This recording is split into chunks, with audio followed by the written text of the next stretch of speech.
How do you feel about the way that it ends? There are no better writers in television than Dan Weiss and David Benioff. They ended it brilliantly, better than I could have imagined, and you people are in for it. Well. And we're back. I don't even know what to say. This was probably the worst episode. You said that about the last episode too, so it's just...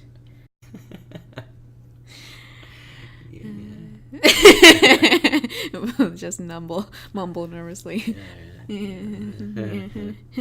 you know. Well, Shalini and I have discussed this episode. Disgust being a very kind term. Definitely. A very moderate term. I went to work today, and my anxiety level was just through the roof from last night. Yep. Just the weirdest, most totally unexpected, bad plot twist ever. Mm-hmm. Like, ever. I had a fever dream where I wasn't awake, but I wasn't sleeping either, where I was in a desert and there was just fire all around me, and I was Daenerys's, like, advisor, and I had to, like, convince her not to kill all these people. Mm-hmm. And I also was a wreck today at work, so thanks a lot, Game of Thrones. Yeah. Well, it's just after 8 years of television, and we're with these characters for so long, and then, like, the second main character, who we've been following her story the whole time. We have all these expectations, there's all this foreshadowing, and then at the very last minute, literally the second last episode of the series that's been on for 9 years or something? Since 2011. Yeah, so basically almost 9 years. Yeah. And they decide, oh, she's bad now. Mm-hmm. He just snaps. The bells start ringing, just loses it. Just triggered. Yeah. And I mean, I don't even know where to begin, because there were so many things that were poor about the way that the story has been turning out. Yeah. But it was just an overly, like, I was so overstimulated watching it. It was just an hour and a half of, like, just tension, and then the violence towards the end was just so extreme. Remember I was saying it was like the Kid Harington movie, like Pompeii? Yeah. That's what it looked Vesuvius. Like, right? Yeah, basically. It's the different stages of a volcano eruption. Like, fuck volcanoes, just get a dragon, right? Yeah.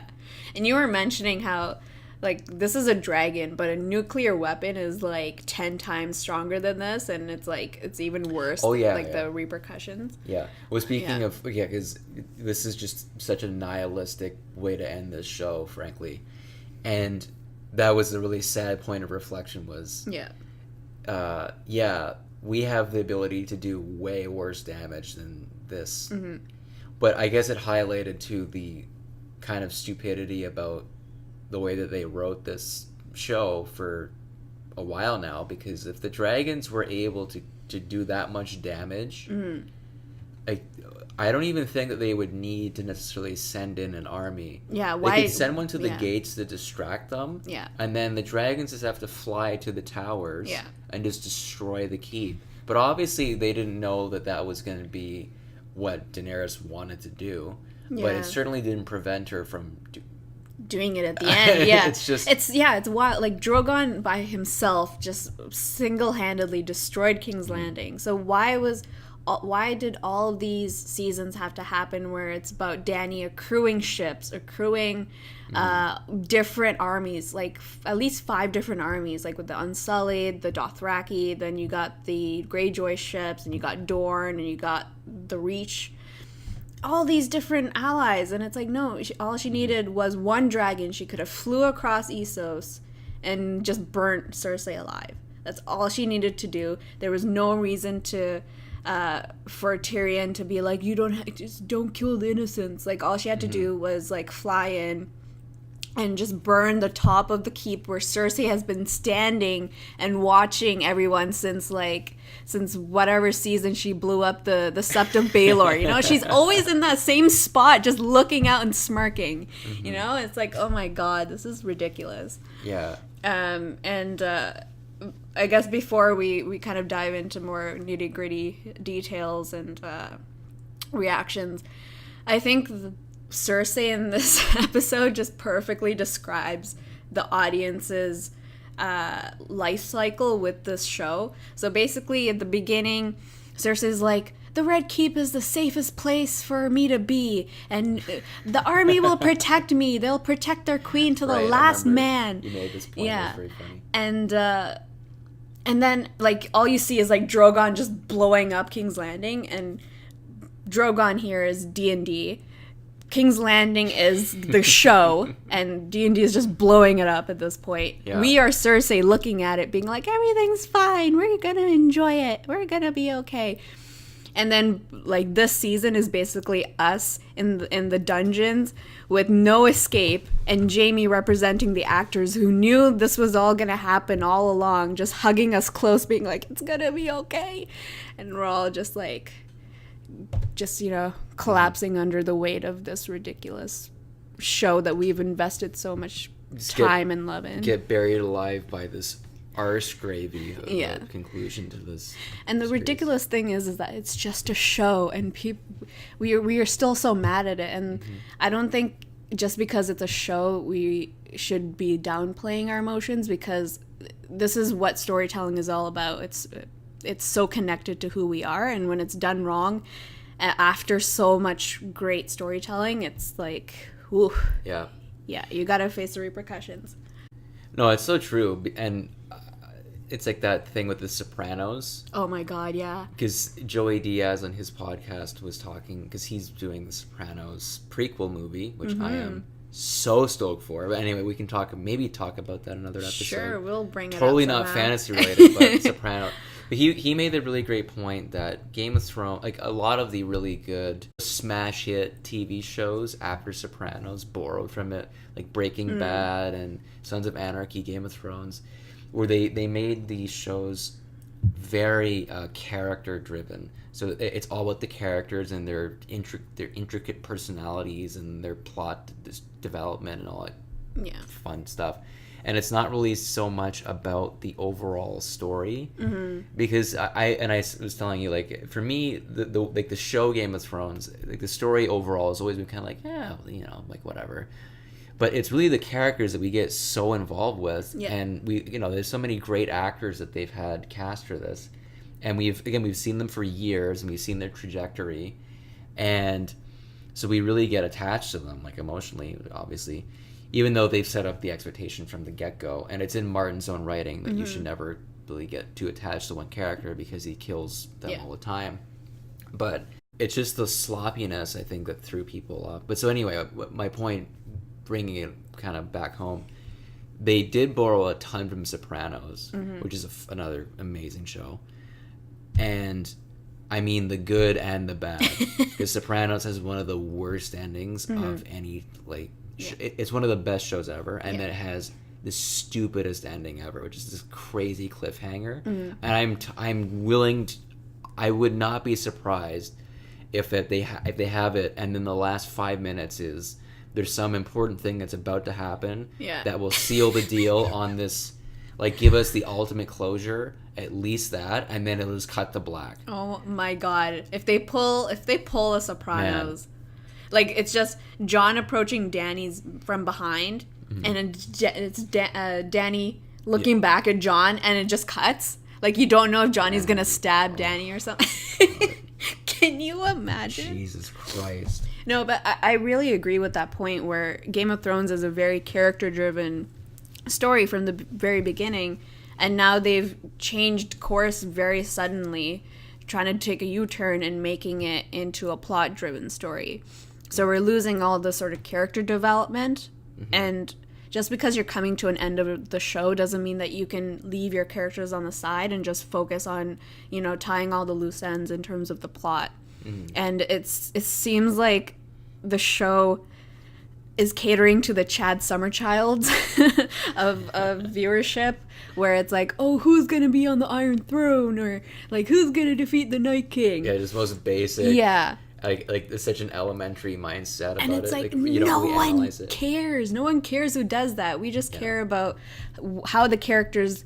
I'm a bit of a Chad Summerchild though, because I do love a great story, and I made this point where, like we've ad nauseum gushed over Lord of the Rings and that stuff, but it has great characters, but it has a really good story, and it has a great ending to it. Yeah. Even though there's all this calamity and violence and stuff, it still has a great ending. Like, this is, for Game of Thrones, man. Yeah. But it's just such nihilism at this point. Like, the way that they're portraying things. It's just fucking depressing.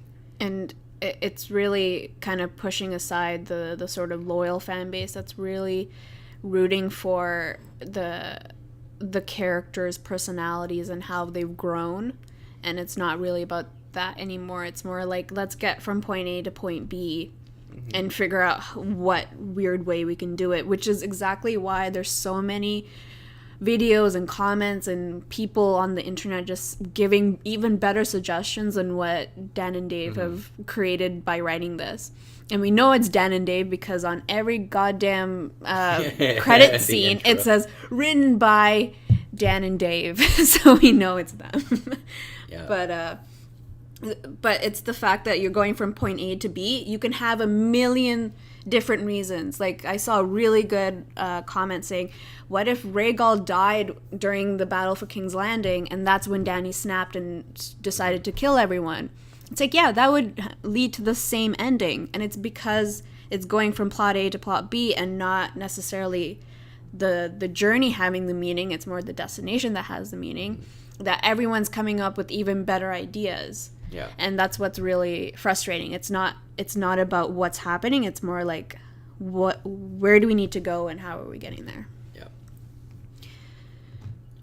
Wow. We'll go a little deeper into some aspects of the episode. I think I just want to, like, off the bat, just talk a bit about Dany and her plot progression. And I know a lot of people said that her descent into madness has been long heralded, and I don't think that's really true. It's more like her story arc is more about, she has a gentle heart, which Jorah identified pretty early on, but she also has a very ruthless and pragmatic way of doing what needs to be done, justice that needs to be done, like butchering the slave masters, because they did something awful to all the slaves. Yeah, I don't think she's like some bleeding heart hippie, right? Yeah, she wants to be a queen, and she's lit people up before, so that's exactly. And the reason that she went mad, and it's a very interesting point, I think, but they really could have developed it more, because for me, the time that she snapped actually was her scene with Jon Snow in the bedroom or bedchamber, where she's like, no one loves me, and he's like, oh, I love you, and then they like try to kiss, but he's not into it, and she's like, well, I guess it's fear then. And that's really where I think she snapped, because all she wanted was people to love her, and when she realized she was not gonna get it, that's when she was like, okay, I'm gonna just kill everyone because they don't respect me. And I think they could have really set that up, because everyone before Westeros loved her. They called her Misa. She was the breaker of chains, the mother of dragons. Everyone loved her. And if they had created her as a character who thrived on people's validation, this is coming from someone who lives on people's validations, okay? If people don't give me the right amount of validation, I'm like cranky. So like if she was such a writer. Yeah. Yeah, that's a very writer tendency. But if they had made her someone like that, a ruler who really wants to be loved, then it would have made sense when she got to King's Landing and saw everyone was scared of her or angry at her or like throwing stones at her or something. Then it would have made sense. But here it's just like there was no indication of that. You can read that into her, but again, that's the problem with this show, is that there's no actual motivations behind it. It's more ambiguous. It's more just like, okay, this is actually what happens because she's crazy. But it's like, why is she crazy? What happened to her? We don't get that. The bell started ringing. Yeah. It's like, okay, did like Viserys ring a bell every time he like slapped her or something? Like, what's going on here? Why is she all triggered? And they should have had some flashback where it's like him going, "You don't want to wake the dragon, do you?" Yeah. You know, she gets the crazy eyes. Yeah. And then he's just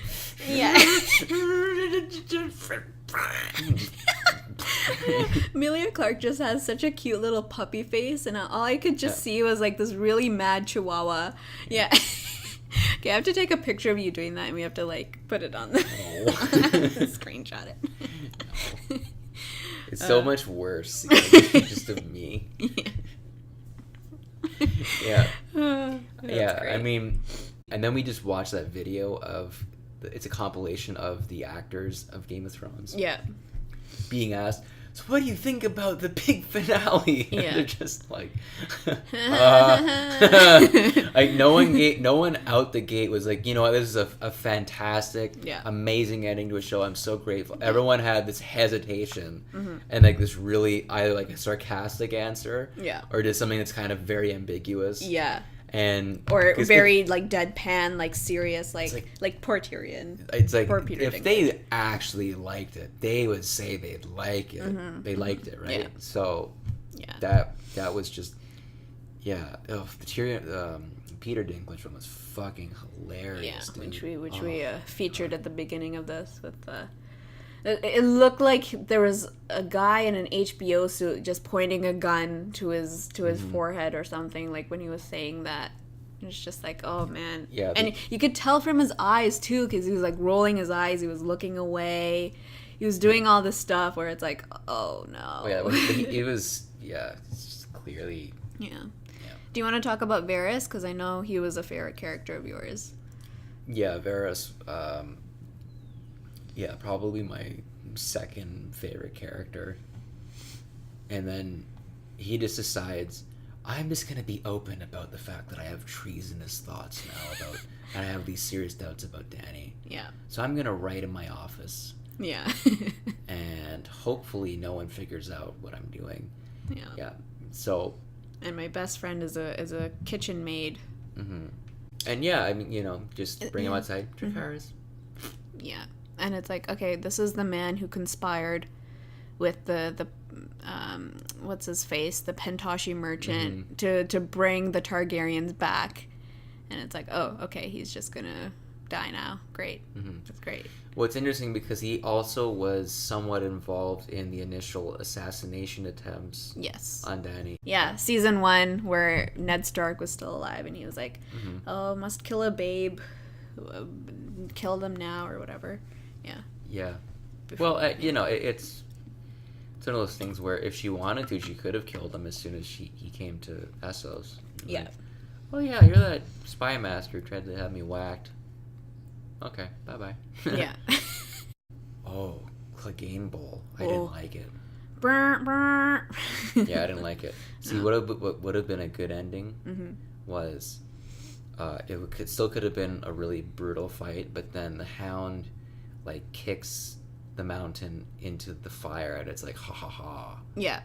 Now it's your turn to burn. Yeah. Right. Instead, I'm gonna tackle him. Yeah. Into the end zone here, off the tower, and down into the flames. Yeah. Just such a weird. And I also don't. It's kind of a weird point too, like how the Hound decided that now he's a suicidal guy because he survived death so many times and just got so roughed up, and I think he just didn't really care anymore and just wanted to, like that's his end. Yeah. But yeah, I thought it was a weird, kind of unceremonious last fight, like in the stairs there. Yeah. Like it's really. Yeah, I always imagined. I imagined it differently. Yeah. Quite differently, I think.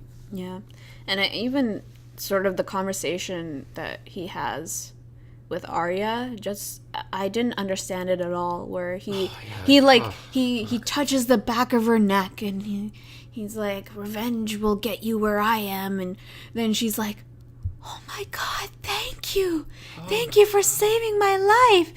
It's like, what?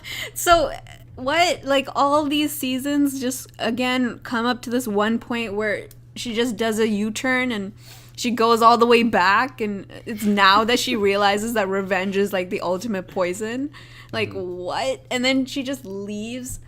Yeah, it did not make any sense for me, and I actually thought the thank you was sarcastic and she was gonna go and find another way to go and kill Cersei or something. Yeah. But let's be honest, we all know how this is gonna end. She's gonna go and stab Dany to death, and then it's like Queen Arya, because Jon's like, oh my God, Queen Arya, Jesus Christ. This like murderous psychotic assassin. Wasn't there a tweet by Lena Headey and she's called Maisie Williams, like, oh my queen, and it's like people said, oh, it's like spoiler, right? Yeah. But we don't know that, but I wouldn't be surprised if that was actually a legit slip up, and it turns out she's the queen. And that would be so anti-George R. R. Martin, because just because Aragorn defeated Mordor doesn't mean he'd make a good king. It would be the exact same thing with Arya. Just because she killed the Night King and Daenerys and like all these other baddies doesn't mean that she would be a good ruler. That's the whole point of this fantasy series. And I guess another point I just want to bring up is the fact that she was this lone survivor of this mass like genocide, this burning of a city with 1 million people. And there's a nice, and then there's this beautiful Shadowfax like horse at the end who like rides in. It's like there's this heavenly light. And the awkward, she was going, shh. she's shushing the horse. It's like the horse is like in the middle of a burning city, like you calming him down. She's gonna ride you out. Oh my God. So I've made this point to Morgan earlier. If Arya had died in that city, it would have been beautiful poetic justice, because it's ironic that Daenerys's fire would have killed the hero who destroyed the Long Night, you know? It would be like a great way to kind of talk about the repercussions of her madness, if it had any logical reasoning behind it, but it doesn't. But anyway. And also that last sort of beautiful moment where she connects with this mother and a daughter, and I thought that was really powerful, and it's probably the reason why she's gonna go on to kill Dany. Yeah, this whole like connection with this family, and I thought if she had died with that child and the mother, it would have kind of replicated this idea of her and Catelyn and the daughter that she should have been to Catelyn. Like Catelyn was trying to shape out of Arya to be a lady, you know, and to kind of come full circle in the very fact that she is a child and she's gone through so many traumatic things, and she wants to control everything by making it right, by killing everyone who's bad, and just kind of ending that and putting it to rest in sort of like a more poetic way, death by fire. But no, she's got too much plot armor for that.